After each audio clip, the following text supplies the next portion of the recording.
If you've ever wondered what it feels like to step into a living, breathing slice of early 20th century Sicily, with all its sun-drenched streets, the scent of vineyards, and the quiet menace beneath it all, Mafia, the old country invites you in.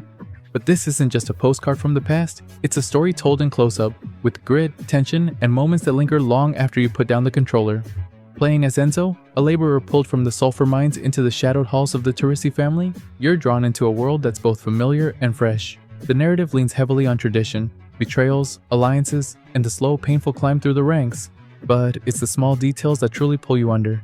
The way Enzo's face tightens during a tense negotiation, or the silent weight of an empty street just before chaos erupts.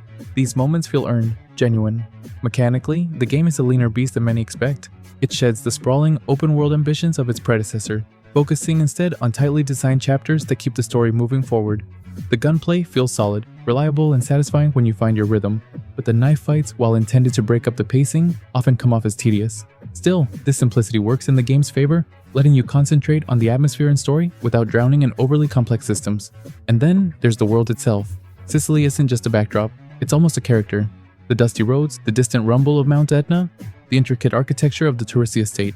Every frame is carefully composed, yet this beauty is a double-edged sword. The game gives you only brief glimpses to soak it all in, and while there's an explore mode tucked away, the map often feels like a beautifully wrapped gift that you're not fully allowed to open. It's frustrating, because you can sense the stories hidden in every corner, waiting to be uncovered. Performance-wise, expect some hiccups even on high-end setups. A reminder that polish in visuals sometimes comes at the cost of smoothness. But these moments don't break immersion, they almost add to the game's raw, lived-in feel.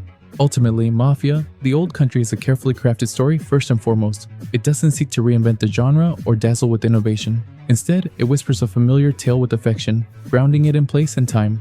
If you crave narrative depth wrapped in a lovingly rendered world and don't mind sacrificing a bit of gameplay variety, this game will hold you. On the flip side, if your heart beats for sprawling freedom and gameplay experimentation, this might feel too contained, too polished, and linear. For me, it is a solid, memorable experience that's perhaps a bit shy of greatness. I give it a 7 out of 10, and recommend for those who treasure story-driven adventures, rich world building, and cinematic presentation, especially if you're a fan of classic Mafia tales.